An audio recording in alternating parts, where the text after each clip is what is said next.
Pari muno mufoni ndiyo hii 0713938538 0789600748 ka kuti mungika muchikurukura navo muwanzwe iwowo ka pauzi.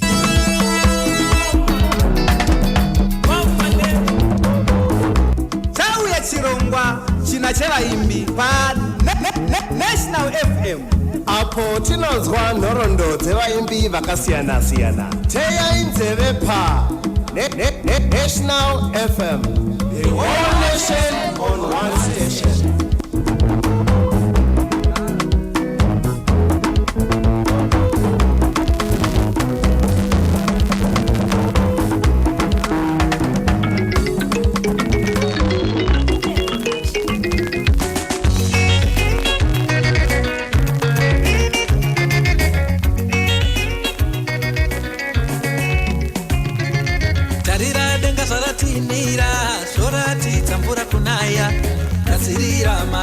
Nembeu ukwenda nazvo kumunda iwe murimi kanda mbeu dzako paifura kakorera usazokanda paruvare hapana chinobudapo Mwari tarirai munda wangu wese zvandakachara zvaita Mwari wangu ndinokutendai nekunaisa mvura pamakaita Mwari wangu ndinongovongawo nekunaisa mvura pamakaita Tarirai zvirimwa zvangu zvese zvinenge zvaita ukaona ndanyarara ndoro dzemwakadzaita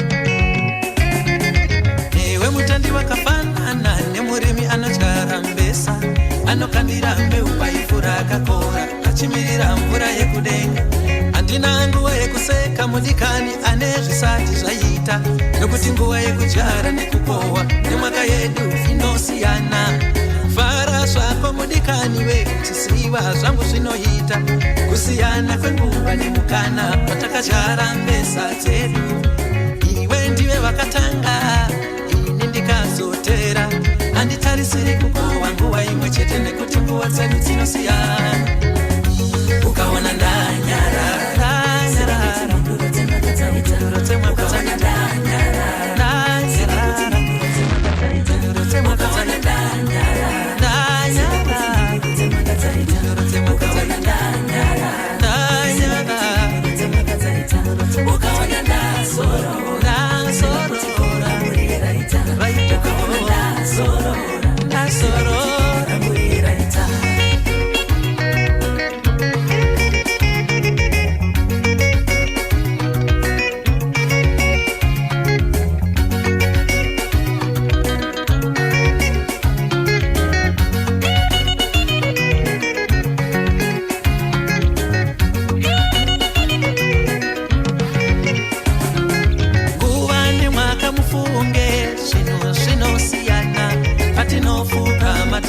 mata nguva dzedu dzinosiyana pane mhinduro dzemwaka dzinomirirwa nemurimi poita mhinduro dzemwaka dzinomirirwa nemutendi achifugamira kuti Mwari ndipeiwo mwana achifugamirawo kuti Mwari ndipeiwo basa achifugamira kuti Mwari ndipeiwo murume achifugamira kuti Mwari ndipeiwo basa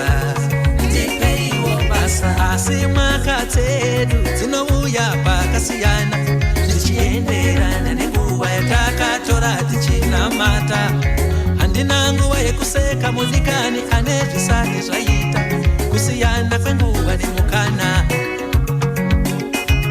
kusiyana kwenguva nemukana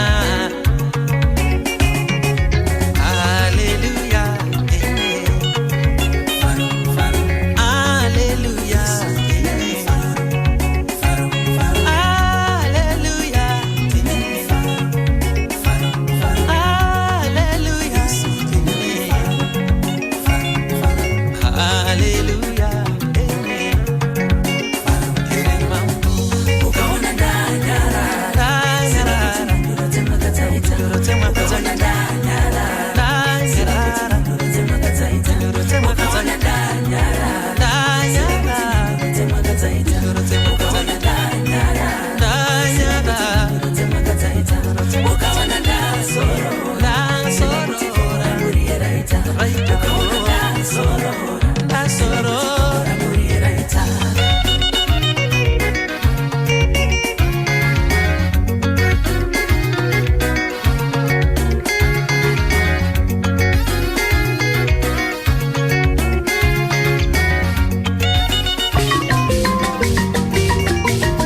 vana vanoterereka ndo kambo kanonziko mhinduro dzemwaka tinawo munomuka mukoma Traimo Bande mukoma Traimo tokuchingamidzai kunepechero National FM pachirongwa chedu kachina chevaimbi ndino kugamuchirewo zvakare mukoma Robson toti minister here toti reverend toti apostle here kana kuti pastor here atichazivi Pastor Traimo Bande Pastor Traimo Bande yes right mukoma Bande pozidzimana kuti muite pastor muite kuziva muri mukoma Traimo Bande ndizvozvo zvii zvakazoitika apa kuti makafamba sei kuti musvikoita pastor basa raMwari rinongokutuma kuti uite izvozvo unonga uri muimbi but Mwari vakaisa because patinoimba especially gospel tinoimba kuparidzira vanhu ndizvozvo saka basa rekuparidza unotopinda nemubhaibherimo kuti zvibude zvakanaka anditi kam saka kureva here kuti makatoenda kuchikoro cheupasta ndizvozvo chaizvo sure yes aiwa saka mato here nenyu ministry yamakavhura no hativhuri nekuti vanhu hativhurai tinovhura nekuti Mwari vati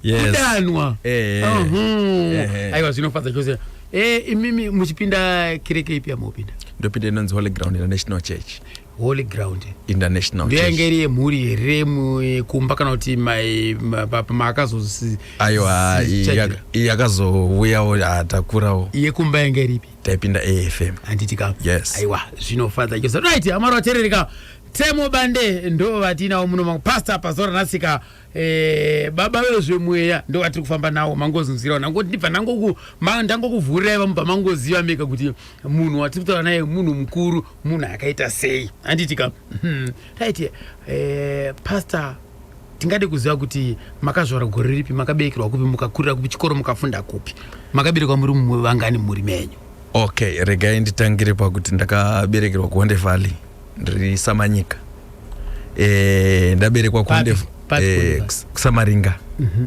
mubukura Mutasa ndikakurira ikoko ndikadzidza grade 1 kusvika form 4 ndakaenda paprimary ndikaenda pasecondary pasame school Mwari vakatiitirawo zvakanaka mumba medu takaberekwa tiripo 4 ini ndini first born second born third born anonzi Monica then third born Monica ari South Africa Cape Town then tikaberekwa pakatera ainzi Lovejoy ari South Africa Cape Town musikana futi paka last born anonzi Love Day ari South Africa Cape Town mukomana saka pakati two boys two girls yes kokutanga nekekupedzisira wakomana ndoga sports yakabva yapera ipapo aiwa zvinofadza chose right mukoma Bande zvakauya sei zvakatanga sei kuti ininika ndakuda kupinda mune zvemimhanzi toziva idi makazofunga zvekuti zvoda kuzoshumira kuburikidza nemimhanzi asi chakatanga kuenda chekuti ndoda kupinda mimhanzi zvakatanga sei zvakatanga sekutamba sekuseka zvazvo tinongori kuchikoro kana kuti kuchechi uri kuti vadiki diki taingofarira zvekuimba so one day best friend yamai vangu ndio yakangonditi mangwana nda tuimbe pa assembly ndiri grade 4 ndisaid ndoimba pa assembly angari mudzidzisi ndoimba pa assembly ndoimba kuti kudii zvanzimba song yanofarira yaunomboimba kuchechi vaisikuona kuchechi taitonamata navo saka vaitoziva kuti apapa saka kuti kuchechi nekuchikoro kwati wandei vanhu ka kwasiyana nekuchechi uku kune vanhu vashoma uku at the same time kuchikoro kune vanhu vaunoona every day ende vaunotamba navo vamwe vachikutarisira pasi vachikudzikisa saka vachikugamuchira sei so ndakangofunga kuti maybe vari kungotaura then ndobva watoya kuna mama vanzi mangwana ndinoti aimbe paassembly mama vakati no it's okay then ndobva ndatoshamisika ndaenda kuchikoro tatomikitira paassembly hanzi nhasi tomboimbirwa na Traimo Bande vanhu vairesera kwakutoenda pamberi paya then ndobva ndangotanga yomba song my sins were flowing like a river when my Lord satisfied me sing glory hallelujah when the fire ndio ndakaimba paassembly angari gore ripi kana mchiri kutondera 90 kuma 96 96 chances but some equals 96 iko 96 yeah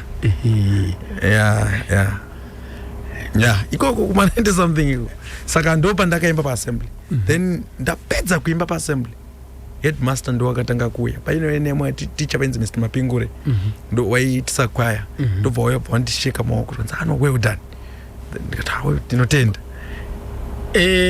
imimi mukati saka ndaimba and wese kuchikoro senge pa break we wachiti no this is wonderful unogona chichi but kugona ukuoneka na usina pa record kwaka unotoda kuti pa record wauzonzi aiwa zvauri kuita ndizvo chaizvo but kwandiri manje ndakangoti no it's fine ndizvozvo then ndakatozodedzwa ku school choir na teacher Mr Mapingure zvikanzi no tinodai ndatojoina school choir grade 4 saka Mr Mapingure wakana kuti pane zviri kwa wakatozvona and I always say this wakandipa simba wakandisimbisa otherwise maybe dai vanga vasiri vataura mashoko ekuti ndikanda ngosiyana nazvo but vakandisimbisa vakandudza kuti izvi unozvigona ende kubva ipapo azvinazobudza pamasho I remember first album rangu randakatanga kuita 2005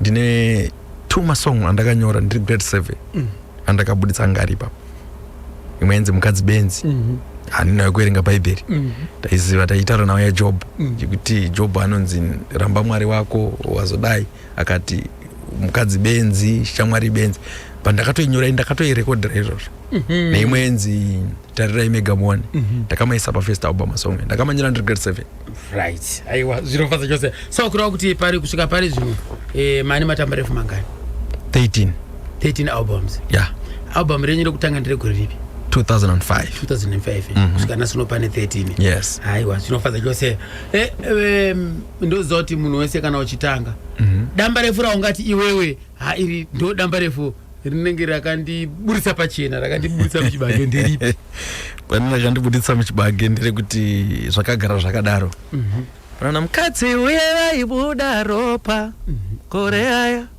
pfuma yakapera tano wangu nepfuma yangu baba zvirimo mimba yaMwari ndo airo rakavhiringidza vanotoro vakatora vachipawo mazita avo vachiti ningi but chakangokosha ungoti ndo album iro rakanobvisa umwe murume exactly zvisina zvamaro tereka tinawo kamukoma taimu bande reka itinzwe panapa tida kunzwa isiso kambo kavo mukoma taimu bande kanonzi kuriritira vana maida zvorudi apa ndaingoti Mwari ndinoziva kuti kufa murawo waMwari asi Mwari ndinokumbira mazuva ndigone kuriritira mhuri yangu ndega nekuti kana ndisisipo havagoni havana munhu anogona kuzoriritira sevandoita saka kana wari kumborara nenzara ndiripo kana ndisipo saka Mwari ndinokumbirawo mundipewo makore mazuva ekurarama ndichikwanisa kuriritira mhuri yangu ndega muna makuto mukuru muna mato kune munhu wese munhu wese anoshuwira izvozvo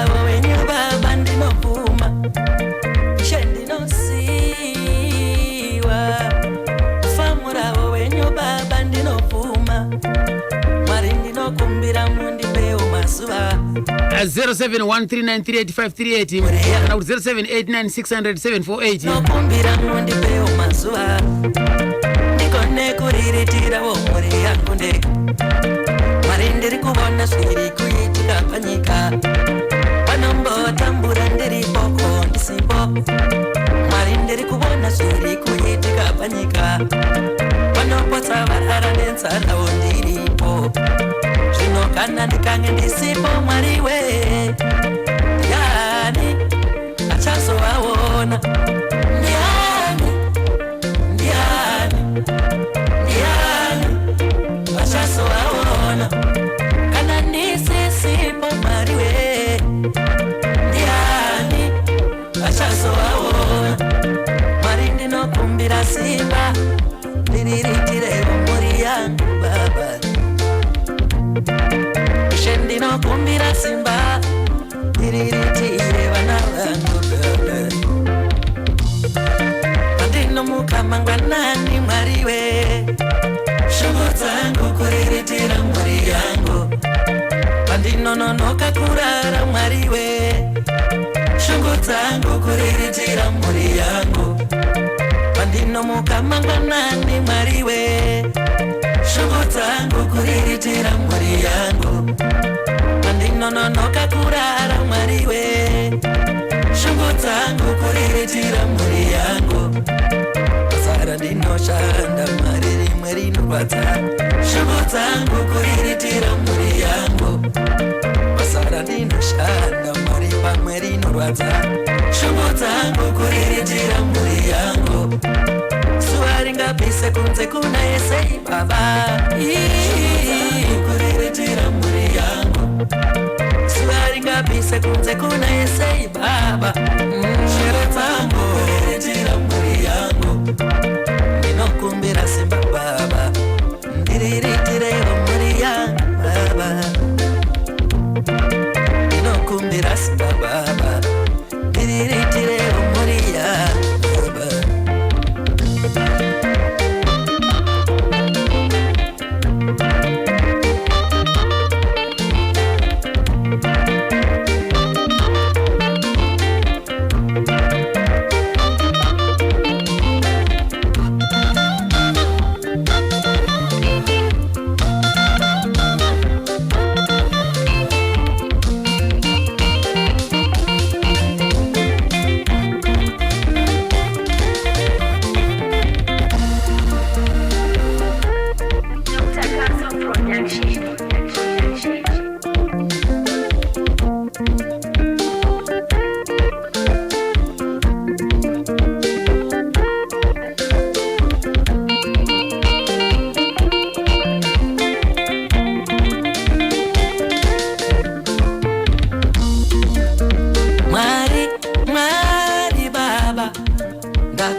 Baba chengeta mhuri yangu Mwari, Mwari baba ndakumbira baba chengeta mhuri yangu pandinobuda baba wona iwo vana vangu baba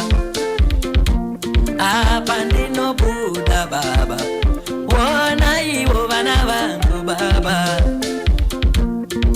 irosiyara yelera pamoyo pangu pane mhuri yangu ubata kebasa randinobata pamoyo pangu pane mhuri yangu moni kudai mumaoko wangu pamoyo pangu pane mhuri yangu kutonorwa kudai kwa munoona pamoyo pangu pane mhuri yangu ndinokumbira simba baba ndiriritirewo mhuri yangu baba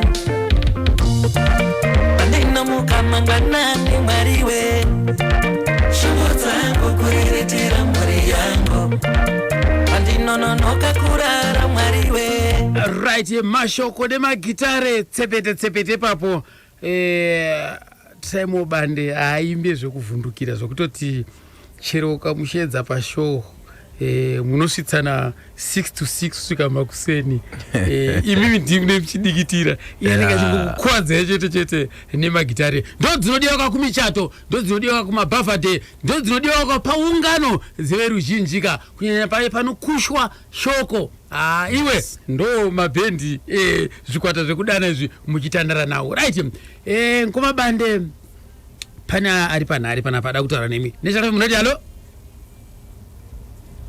halo radio halo makadi tete tiripo makadiyo ndimai Melisa kuairport right taurai na Nkoma Bande Nkoma Bande makadiko ndofara zvangu mai Melisa makadii ndinofara zvangu munotigonera nziyo dzenyu dzinotipinza munyasha kunyanya imwe inonzi vafudzi vemazuva ose handinyatsoizoti inonziya munotigonera tinotenda Mwari zvikuru kwakadii kuairport aiwa Mwari varamba vachingokugonesai tinotenda Uchesti pa National FM Maita basa Melisa topa kupinda zvikuru nekupinda kwenye pachirongwa Nkoma Bande vanogona zvakanyanya music yavo inokomborera uye voice ravo rinobuda zvakanaka vazotadza chete kuti udza zuva ravakazvarwa inonzi Sydney Bashameni Manjokota.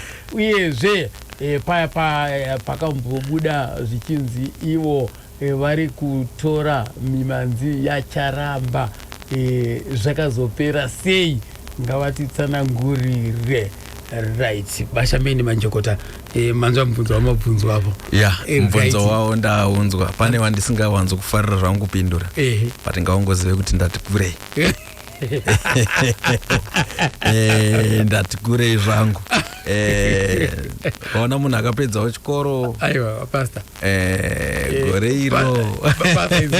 Panapa vaimbi vechidzimai vakauya panapa ndidetsana navo nenyaya yemakore. Vaimbi vechirume handidetsani navo nyaya yemakore. Imi ndonetsana nemi nyaya yemakore. Chero mukanzi mimi muri wa2000 ndo makore enyu chete yayo. Nekuti tikaenda kunotsvaga kuYouTube tozoona zvakazara zviri kuzese. Saka imi udzai vateereri venyu ava vanokudai, vada kukuzivai. Vamwe vacho vadatoziva kana size yebhutsi yamupfeka cheche. Bhutsi inopfeka 7 dzimwe wangadai kuda kutenga. Saka vaudzei makore enyu.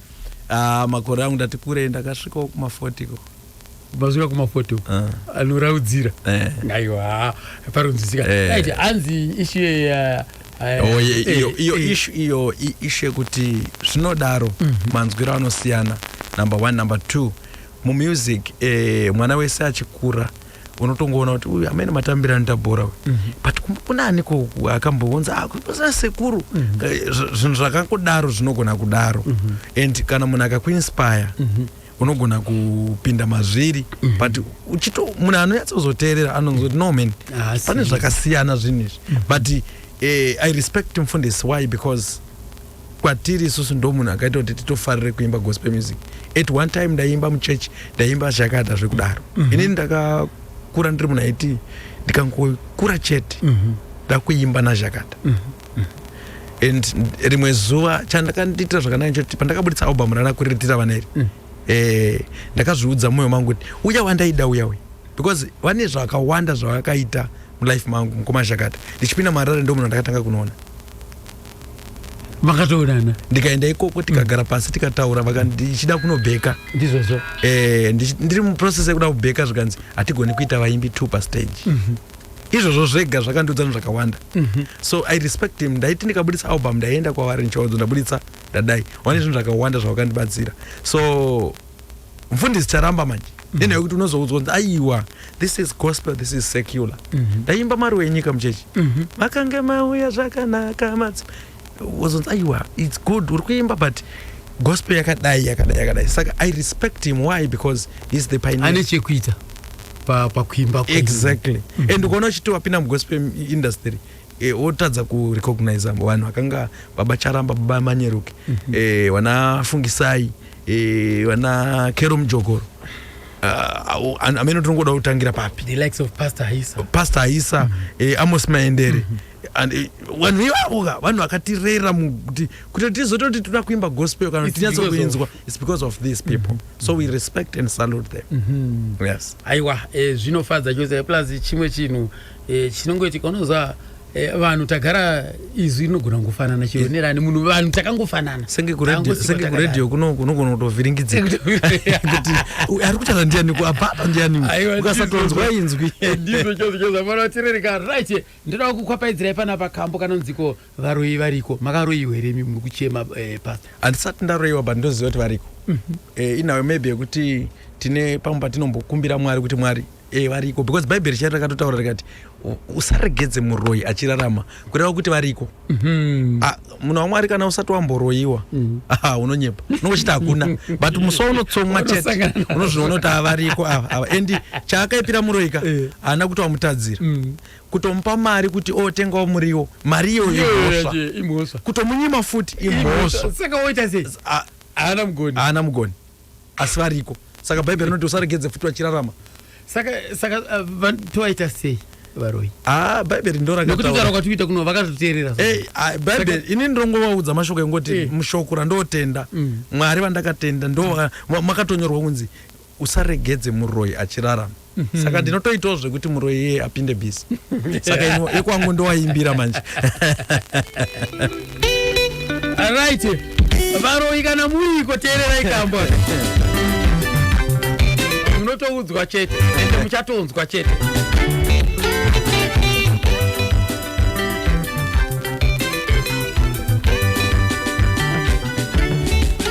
Varume ngatitenderanei pachokwadi, varoyi variko, mhepo dziriko. Varume ngatitenderanei pachokwadi, varoyi variko, mhepo dziriko. Vadikani ngatitenderanei zvedu, varoyi variko, mhepo dziriko. Varume ngatitenderanei kani, varoyi variko, mhepo dziripo. Vanongovenga usina makanavo, varoyi varipo, mhepo dziripo. Vanongosonda usina makanavo, varoyi varipo, mhepo dziripo. Vanongosonda usina makanavo, varoyi varipo, mhepo dziripo.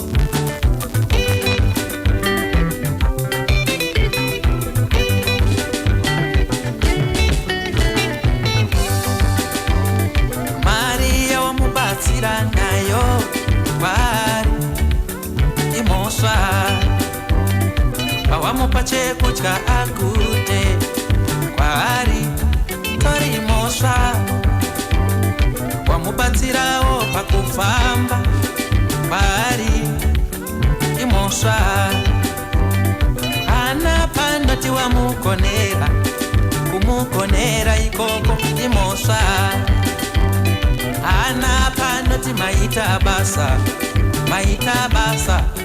imosva umoyo make makasindimara ruwengo godo neshanje umoyo make makasindimara ruwengo vanondishuira kuti ndipenge denga rikati pete inewe mwanangu vanondishuira kuti ndipenge denga rikati kwete inewe mwanangu vanondishuira kuti nditsungaire denga rikati kwete inewe mwanangu kushaya wope wachida nditsungaire denga rikati kwete inewe mwanangu vanondishuira ndigare ndiri pamba denga rikati kwete inewe mwanangu vanondishuira ndipe kumurume denga rikati kwete inewe mwanangu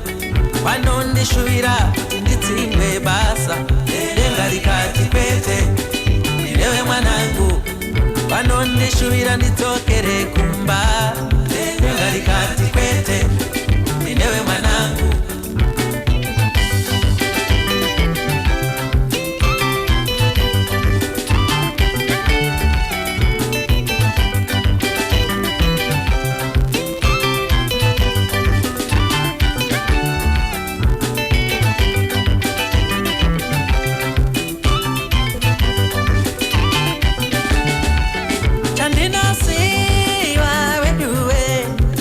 Kuna mwari vanotirwira chandakatenda weduwe kudenga kuna mwari vanotirwira zvakanyorwa mubharo wani samure kudenga kuna mwari vanotirwira iwe muroyi chero ukaita yaunenge watamba iyoyo vatiziva kuti one day chete ezvizonzi varoyi vacho mukadaro hamuzofiwo nemiwo hamuzosanganawo nematambudziko zvanga zviri nani zvino tinozongoendawo nzira imwe chete handizivi manje kwatiri kuenda kwachekoko mwari vakuzotibvunza pazuva rekuguma kuti kwaiwo uyu wakapfudzire chiupenyu wakanoti iwewo waitireiko utsinye kune uyu hamene uchazopindura uchiti kudini wakomana imi panenge pakaipapo National FM Radio halo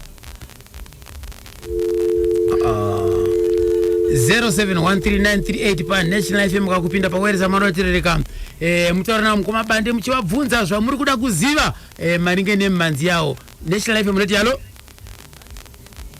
hello makadi yenyu Ushamirize mkomba ndinoti mangunda amainosta iri padhangwesa mainosta right taura ina mukomabande kundisi makadi ndofara mama makadi yenyu Ndinokumborera kugara chokwadi pamberi paMwari. Aiwa, tinotenda Mwari zvikuru.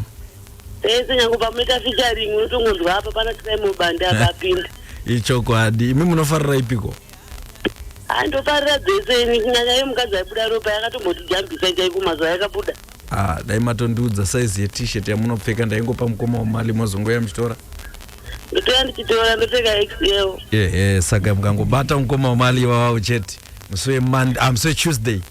Moti ndoda kuuya unotora t-shirt yangu munosvika muchiiwana. Aiwa ndinozotora ndokumborirwa nyangu patinomboya kumaalbum launch uku ndakamboya kuti launchara Bishop Matanike muriko zvakandikomborera. Mwari. Ndamboya kwaJoseph Chiwafire aiwa pese pamuri ndongora pandikatachi. Tinotenda Mwari zvikuru. Mukomborerwe mfunge. Mukomborerwewo nemi. Amen. Tinotenda. Maita basa avanzvadzi muone usiku hwakanaka. Right. Mukoma Bande pataura vanhu vairi vailauncha paalbum time Joseph Chiwafire, Bishop Matanike maingowanikwa muriko ndikatasa nini kuma collaborations pamhanzi yenyu maita nevanhu vakawanda. Ndidi kubvunza kuti inhamba yangani yamuinayo maita nevanhu vakawanda ndamusarudze. Zvinotiratidzei, zvinobatsirei kumhanzi yomuZimbabwe? Kwandiri ndakazviudza kuti I want to be a legend. Ndogona kusaita legend zvinhu zvinofungwa nevanhu. Pandoda kuva legend rekuti munhu ese anoya paredio even kunyanya vachiri kutanga akauya achiti ndauyawo kunoita interview muchimubvunza ubvati ndakaita song naBande. Mangwana moya neumwe ubvati ndakaita song naBande. Poita futi umoti ndakaita song naBande. Izvozvo mbiri yaMwari inokudzwa. Nekuti pese pataurwa nemunhu kuti ndinoimba gospel, either voice rake haribudi zvakanaka, either rinobuda zvakanaka. Reason yandinonoisira voice ndeyekuti dzimweni dzenguva kune message yakamirirwa. Kune mumwe munhu akatomirirwa nemessage yatoda kubuditsa pane munhu iyeye. Saka ndinoenda ipapo kuti tinobuditse message kuti umwe munhu agoitwa zvakanaka. Nekuti hakuna Mwari pawanotendera kuti vaviri vasangane potadza kuve nechinhu chinofanira kubata umwe munhu. Saka ndinozviita kuti mbiri yaMwari igooneka. Ende asi hamusi kudzokera shure. Hazvitoiti. Segore rineri handisitombodzora tsvimbo. Avana vatereka murungoziva Mukoma Bande vari kutaura vari kuvimbisa kuti ivo zvavo vakasununguka ndokungikana vaine nguva. Chiregedza kuzoti iwe vakakudza kuti mbomira muti makambotaura paredhiyo papa aiwa zvinhu zvine nguva mukavapawo nguva zvinoitawo zvakanaka. National FM Radio. Halo. Zvirisa Mwari. Ndosimba yangu nguva tauraira Mukoma Bande. Zvirisa Mukoma. Ndofara makadi Mukoma wangu. Mwishe mutaura mafuta kushota arambai makadaro munogona. Tinotenda Mwari vakuitirewo zvakanaka. Kana Mwari ngakuitirewo zvakanaka asi tikungokuzwa tipa mabasa ipapo. Mwari ngawakudzwe. Kuri sei kubasa? Kubasa kwakanaka chose. Ndafara nekuti ndopatakati shongo dzangu kuriritira mhuri yangu. Sure. Tinotenda, komborerwai. Aiwa, ndova kutenda zvikuru Mukoma wangu. Muone usiku unotapira kuti tapi. Aiwa. Reketi monzo pana pakambo kavakakwapaidza vari pamwe chete naMaki Ngwazi nekuti Mukoma wacho ndichenga wose hapana risina modzi.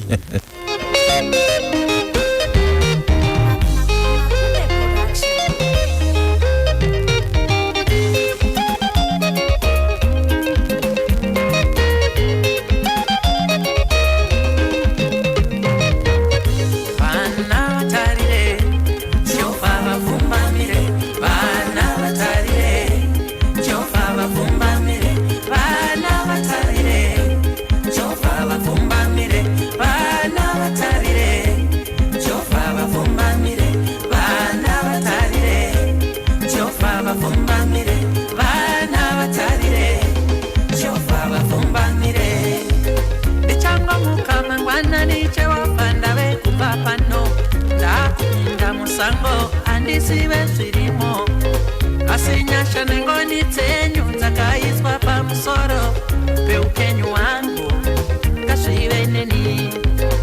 Vatumwa vakatungamirira Israeri mure ngavafambe neni sango mandapinda pandinotsika chewo panga paongororwe zvandinobata Mwari ngazvivhenekerwe.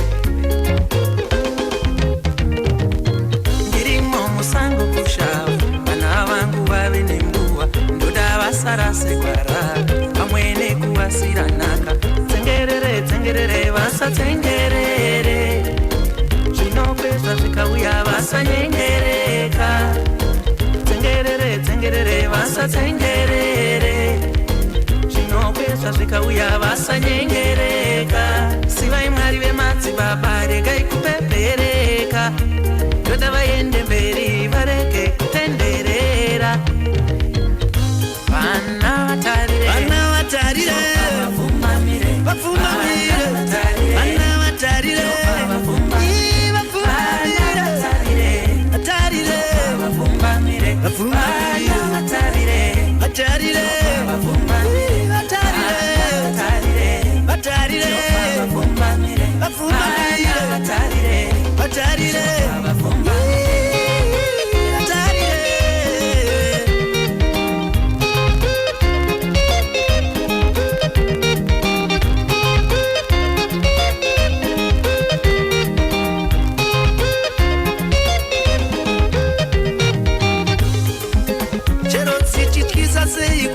dzandinofamba Mwari munditarire chero dzichityisa seiko nzira dzandinofamba Baba Mwari munditarire kuyemurwa kwevana vangu ndini ndinenge ndashanda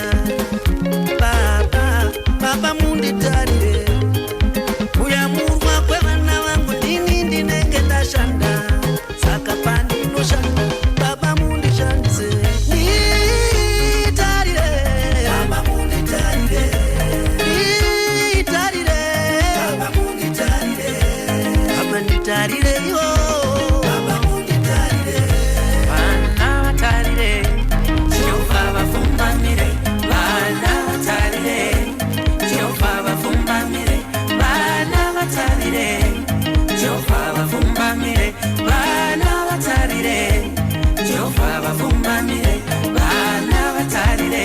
vana vavhumbamire vana vatarire ava kushanda kwese kwandiri kuita ndiri kuitira ivo kavana vangu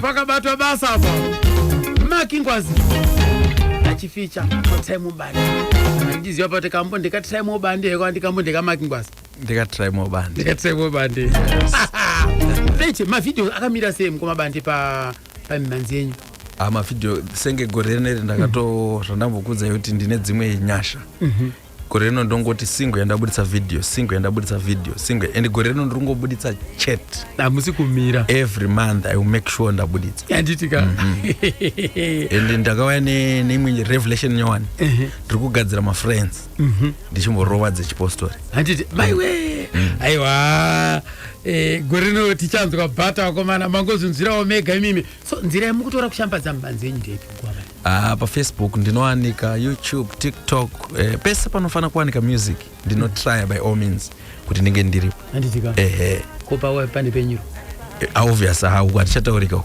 uku hatitaurika uko zvafanana nokuti kana uchipa muenzaniso wemota ungatanga kuti benz unongosiya utaura dzimwe ungosiya kuti kune varidzi vako nezi kuti titozivikanwe ine penyuro handitika zvesocial media zvakazoya but ine penyuro ndo yakaumba bandi exactly aiwa tinozvikudza chose right mhuri yenyu yakamira sei vabandi ndine vana vanosvikayo 4 nemudzimai umwe chete handitika mudzimai anonzi ani fortunate chinonzura anobva kupi musha wavo pamutambara handiti aizve makabva mangotiwe matongo ikoko zvisanetse kana tichienda kuzororo tikuziva kuti tiri kuenda kwese aiwa zvinofadza chose saka ndiani nani vana kuna Caron, Angel, Miracle na Deo. Saka boys ngani 1 wasikana watatu mkomana ndiano ndiani Deomol Deomol chakaita kumumoterwa chakwa zvinofadza zvombi muri yenyu inokutsigirai sei pabasa renyu? I know zvine machallenges uyezve kunozwa nhau dzekuburitsa mari apo neapo vanokutsigirai sei? Vanotongotsigira nekuti wakangoonawo zviripo. Ini ndinowanzotaura kuti chinhu chese uchichiita munhu akaziva kuti ndozvauri anofanira kusapota ndoti zviende mberi. Handiti kama angotanga kugunun'una iye chete wadhakisa zvinhu zvadhakwa zvese. 07139385 kupinda pawiresi yamanoterere muri piko matimana nechano relo Makadi baba taurai na mkoma bandi. Mkoma bandi magati mbere. Ndofara makadi yenyu. Tiripo mutaraona tinachimbotora pa Solomia. Kwakadi ku Solomia. Ku Solomia kuri right. Tinotenda.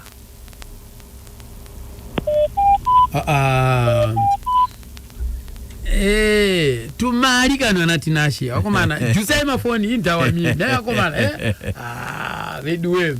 Aiwa zvinofadza chinhu ndoziva kuti pazvinenge patinenge takunenopedza chirongwa apa inenge yamudzvanyidzirwa ndoziva kuti kune vazhinji vada kukurukura nemi vanokubata sei uyezve mimanzi yenyu mimwe yacho vanoiwanira kupi? Vanoiwana pa YouTube inowanika, pa online stores inowanika. Vanoda kundibata vanobata pa 0779 762 512 dzoreni simba mgoma 0779 762 512 kana kuti 0772 614 976 ko tinoti sisuka nenhamo tikati dzakawira kunyanya ndoti apa ndakuchibata maoko muri imimi kuti umwe wenyu abvutwa negondo pakati penyu ebande tinoti nenhamo. Ayo akaoneka zvakatotirwadzawo nanhasi tichiri kurwadziwa nekuda kwekuti anga chiri mupana but chandoziva nechekuti tese tiri pamutsara ndizvozvo kungosiyana kwenguva asi